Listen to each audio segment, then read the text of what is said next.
Selain guyup dan gotong royong yang membuat panen raya di Desa Rantau Bayur terasa mudah, ternyata petani Desa Rantau Bayur juga biasa bersenandung yang menjadi hiburan tersendiri bagi mereka.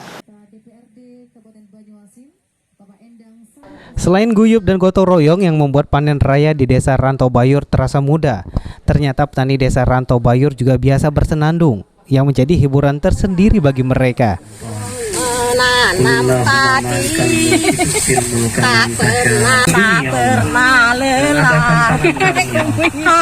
Seperti inilah suasana panen padi di Desa Rantau Bayur, salah satu kawasan pertanian di Banyuasin yang belum tersentuh teknologi pertanian. Tidak heran jika untuk memanen padi para petani masih sangat tradisional.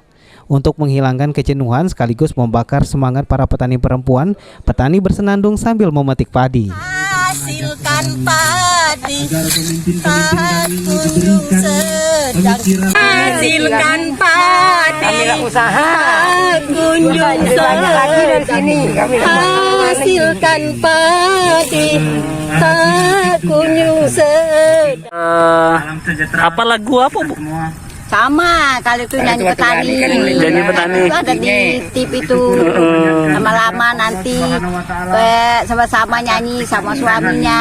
Seneng ya gitu ya? Kerjanya. Kalau capek berhenti sebentar, ntar di sini sistemnya padi lagi. Ini sistemnya kalau panen ini dibantu tetangga-tetangga juga?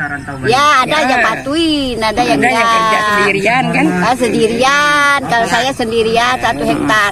1 hektar, Bu ya? Iya. Oke. Sulaiman, Pal TV. Alamat baik.